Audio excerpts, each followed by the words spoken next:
this how it was meant to be? Is this what God intended for us? We concreted over the flowers and the grass. We cut the trees down and built stone towers.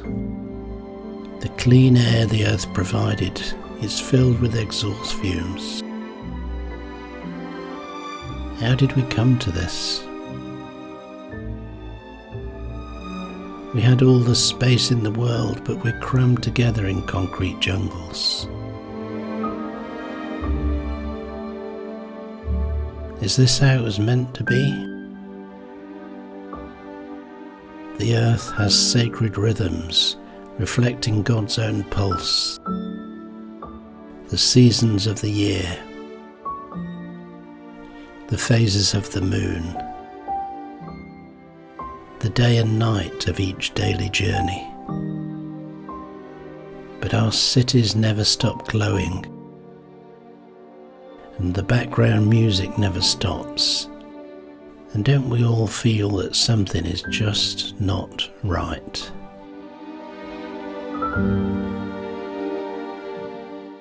The world has such beauty, and stories of goodness abound.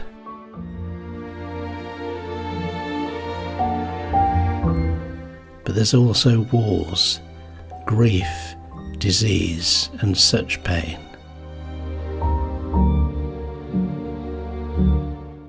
Is this how it was meant to be?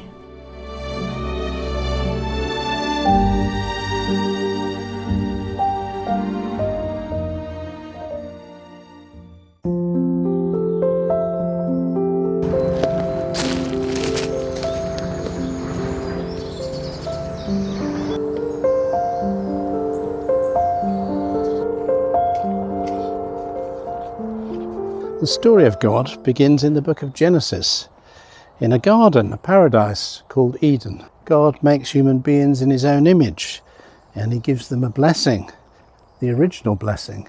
And in this paradise, God planted lots of trees, and in the centre of the garden was a special tree, the tree of life. God made all kinds of trees grow out of the ground, trees that were pleasing to the eye and good for food. In the middle of the garden was the tree of life. And this was our beginning. At the end of the Bible, we read of another paradise with more trees. Now we find the tree of life has become a whole forest with a river of clear water running through the middle of it. On each side of the river stood the tree of life, and the leaves of the tree are for the healing of the nations. Today we live between these two trees, the beginning and the end, but the paradise seems to have been lost. There's an ache deep inside us. We long to live in that paradise that God created, but something seems to have gone wrong. Even St. Paul felt this ache of loss, and he wrote about it in a letter to his friends in Rome. We know that the whole creation has been groaning, as in the pains of childbirth, right up to the present time. He goes on to speak about even the spirit within us, groaning for life. So how can we recover that place of living in that original blessing of God? Jesus began teaching about God and his kingdom, and he used parables and stories to teach the profound truths about the kingdom of God. Jesus asked, "What is the kingdom of God like? What shall I compare it to? It's like a mustard seed which a man took and planted in his garden. It grew and became a tree, and the birds perched in its branches." So the kingdom of God is a seed that we have to plant in our garden. It's not a physical seed, it's a spiritual seed.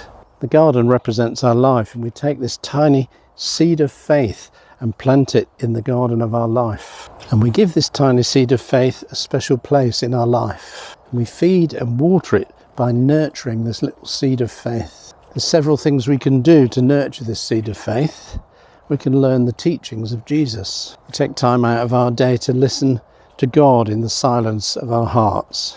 And we think about and meditate upon God and his kingdom. And we can meet together with others who are on a similar journey. And as we do these things, the kingdom of God will grow bigger in our life. And Jesus said the seed will grow and become like a big tree, and it will even benefit others.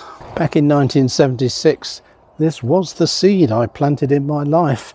Began to read the teachings of Jesus, began to read the Bible, I began to meet with other followers of Jesus. And now after many years, that seed I planted in my life has become a big tree and benefits lots of people. It led to me forming RSVP Trust, which transforms lives around the world and empowers the poor. But back then at the beginning, I had no idea that God was going to do something so wonderful with that little seed of faith that I planted in my life. So what about you? Would you say you've planted this little seed in your life?